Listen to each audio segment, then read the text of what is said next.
Hello everyone, my name is Mike, and this is the Bored Cyborg. Gobble gobble, motherfuckers. Today I'm taking a look at a pair of holiday-themed horror comedies, ThanksKilling and its sequel, ThanksKilling 3. You may be wondering, hey Mike, why don't you review the second one? I'll explain later. This is the first time I've seen these films, and since it's that time of the year, I figured this as good a time as ever to review them. Besides, nothing says Thanksgiving like a shit-talking turkey toting a shotgun that spews out one-liners like a 92nd rate Freddy Krueger. What the hell? What kind of accident? Well, I took this here axe and I accidentally cut him. This foul-mouthed bastard is the Arnold Schwarzenegger of turkeys. Or maybe more like his second cousin once removed. This film was released in 2009 during what I refer to as the post-exploitation era. Basically starting in the mid-2000s, this era saw the genesis of filmmakers producing intentionally bad films as an attempt at humor. Its spawn are films like Sharknado and its 40 billion sequels. So thanks, mid-2000s.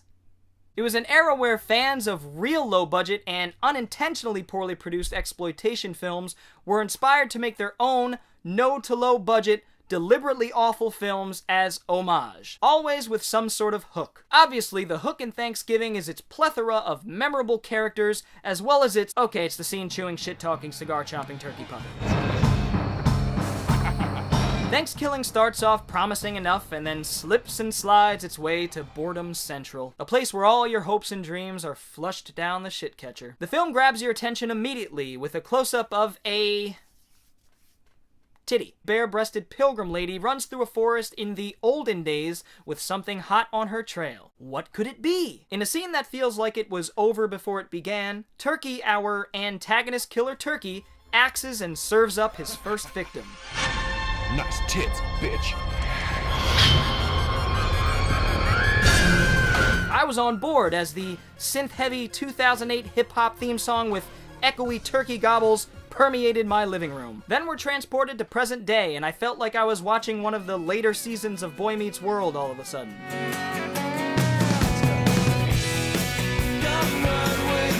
Coming down this road that we call life. Then a Luke Perry lookalike comes on screen, and I began questioning which decade I was in. The story, or lack thereof, follows 5 of the most stereotypical stereotypes the genre has to offer. The jock, the fat kid, the nerd, the slut, and the seemingly pure but ultimately slutty final girl. Okay, the last one's a bit off the beaten path, but it doesn't feel calculated and adds nothing to her character. And yes, I realize that the characters are literally billed as their archetypes, but it's not funny. So, dumb. Not another teen movie got it right. ThanksKilling got it nah. Okay, guys. It's time for me to fill you in. We're then bent over and stuffed full of stupid exposition about a Native American witch doctor from the 1500s who cursed white men and necromanced a turkey. Feathercloud necromanced turkey. Okay, necromancing a turkey is kind of funny. The Native American turkey comes to life every 505 years and murders the shit out of white people. And that's what happens. That's it. You don't need to see the movie now. Your imagination is doing better, I assure you. Let it play. Listen to it. Bask in it. Normally I'd be fine with a plot this paper thin so long as the special effects and dialogue are entertaining enough or so bad it's good. But in ThanksKilling, they're not. My dad has a huge collection of books. I'm sure he has something on killer turkeys. No. This film would be negative a film without the turkey. In fact, every scene without him is nearly insufferable. The turkey puppet is pretty funny and looks as good as it needs to look. He's a goofy looking motherfucker and nearly everything he says is a lackluster one-liner. Nothing like a long day to have a big juicy salad in my stomach. The director, producer, and writer Jordan Downey voices Turkey, and that's Turkey with an I-E, not a Y. Why couldn't they at least give the turkey a better name? That really pisses me off. And I don't care if it's another attempt at irony, because it's not ironic and it's not funny. It's lazy. It's obvious that the turkey's voice was inspired by Freddy Krueger. It almost did. And it's really the only thing in the film that works. But it didn't. Mostly everything Turkey says lands, but his dialogue isn't very creative, and it mostly consists of really bad puns. You just got stuffed! But I'm okay with that, even though it does come across as lazy. The real issue here is that the entire film comes across as very, very fucking lazy. It was made on a budget of $3,500, as it proudly proclaims on the box, but that doesn't excuse a lethargic script and camera work and editing that made me roll my eyes so far to the back of my head that I could see my brain.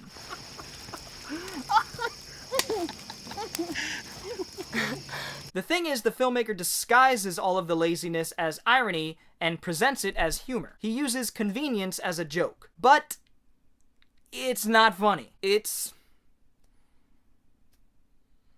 oh. Lazy. As alluded to, the film is shot like turkey turds, and it really should have been called Close Up the Movie. I know. Maybe it's a flat tire, Johnny. Yeah, maybe, Allie. Every single line of dialogue jarringly cuts from the most standard of standard 2, 3, and 4 shots and invades the actors' personal spaces like Normandy, cutting so close to them that I could read their DNA. The close-ups are the closest close-ups without any artistic weight that I've ever seen. If Sergio Leone saw this film, he would puke up his intestines, mistake them for spaghetti, and then repeat that process indefinitely. It's just so unnecessary. Just stay on the wide shots for a second, for Christ's sake. Let them interact. You're giving me a fucking headache. This sequence of shots sums it up well. See, that's the problem. The rest of this book is written in code. I just don't buy that that was intentional. This ain't Black Dynamite. Oh, this ain't Black Dynamite. The film has no style, no creativity, and it's a bore. Especially when the turkey is not on the screen. I will say that the effects are awful, but at least they're fun and always include turkey. Gobble gobble, motherfucker. I feel so dumb saying turkey and not a turkey or the turkey. It feels like a grammatical error. I do like when the film gets extra weird, but it's so inconsistent that it just feels like an accident. Now that's what I call a tight ass. Yeah. There is one sequence that I could say I genuinely enjoyed, and that was the utterly ridiculous but funny and effective scene where the kids meet Turkey. He's just killed the final girl chick's sheriff father, cut his face off, and now wears it as a mask or a disguise. None of the kids notice that it's actually the turkey, and it's so stupid that it works. You look different. Oh. Oh, you got a haircut. Yeah. It's pretty great, and I giggled.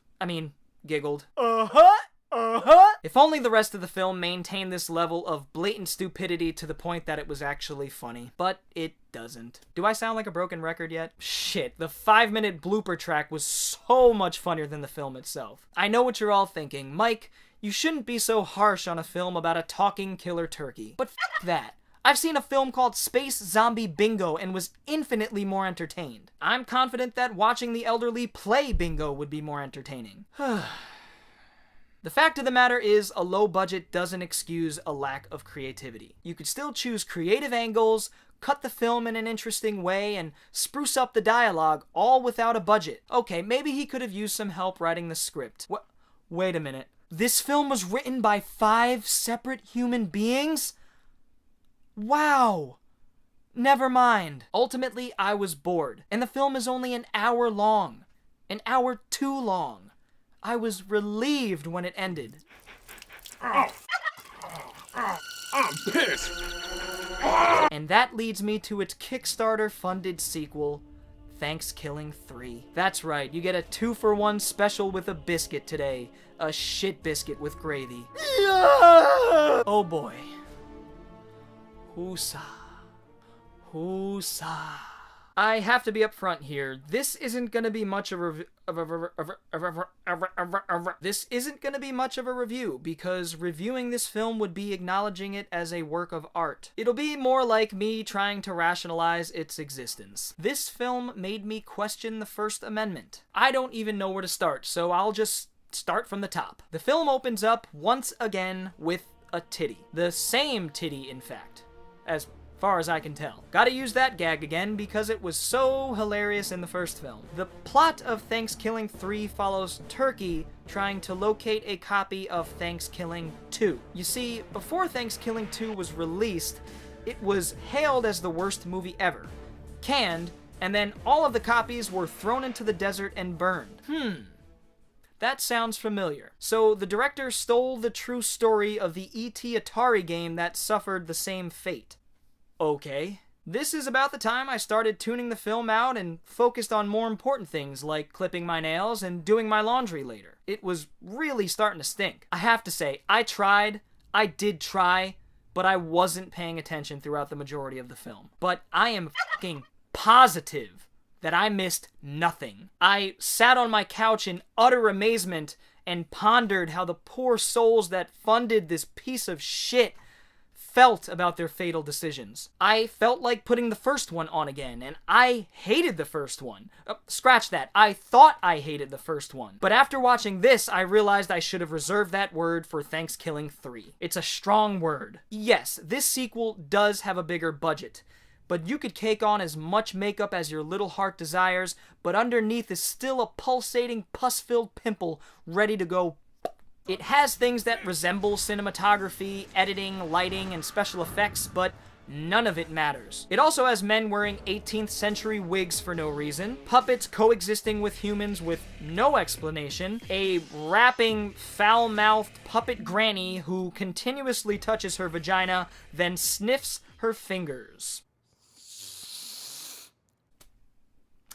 Yeah. The entire film is tasteless, unfunny, and offensively bad. So bad that my voice just cracked. The truth is, I haven't gone through puberty yet. There's even a line making fun of people with Down syndrome. Unlike the original film, this has zero redeeming factors. This film is nothing. At least the first film was innocent enough. It didn't have anything overtly offensive, and it had that one good scene. But I've honestly seen better filmmaking when I used to watch the TV Guide channel as a kid to see what was coming on later. Public access TV has infinitely more substance than ThanksKilling 3. It's like the filmmakers wanted to make a live-action South Park, but took out all of the satire, humor, and social awareness that make Trey Parker and Matt Stone geniuses, and what we're left with is a heaping pile of infantile pussy, dick, and fart jokes. Wait. I know it. I got this. String cheese! Oh, cheetah!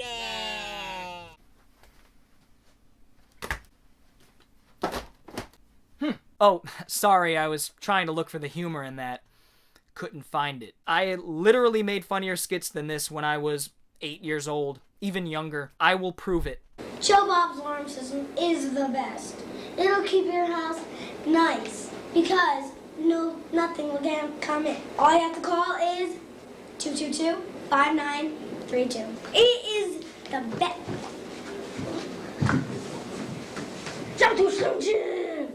Michael, come and play for the nice camera. Oh, thank you. Okay. All right. I gave you the best piano lessons. See how my child is improving? Look at the fingering. Just look at him. It's beautiful. So try it. I will give you the best piano lessons ever. Just call. Celebrate good times. Come on, Tita, dance with me. Don't dance with me. Come on, just dance with me, Tita, dance with me. Looks like we got no customer. See? Jordan Downey has accomplished something that not many director-writers have. He's shown us two distinct ways to make a horrendous film. One without a budget, and one with a budget, proving once and for all that budget means Jack and shit.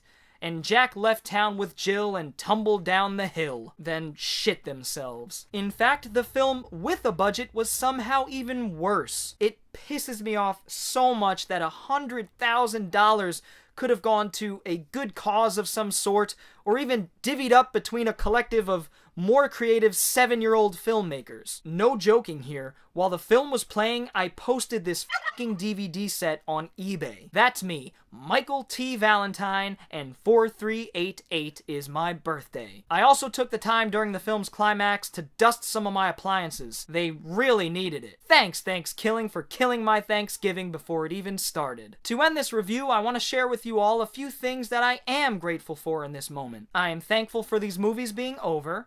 I am thankful for an actual sense of humor. I am thankful for this vast collection of some incredible works of art. And I'm thankful for eBay for helping me get some money back. I thought it would be fun to review these films for the holiday. It was the opposite of fun. It was not fun. Consider this a favor, folks. I'm gonna go inhale a balloon full of farts to wash out this rancid taste in my mouth. Check out the first film with a group of friends, Percocets, and some grain alcohol, but do not watch the second film. Hey guys, I just want to say thank you for checking out my review of the abysmal ThanksKilling series. I hope you all enjoyed it despite my contempt for these films. Please, let me know if you enjoy these films. If you do, more power to you. Let me know why in the comments below. If you like what you saw today, go ahead and give the video a thumbs up, and subscribe if you want to see more videos like this. And also, hit that little bell for notifications. Anyways, guys, happy Thanksgiving. Do something better with your time than watching ThanksKilling 1 and 3, and I will see you next time. Bored Cyborg, out.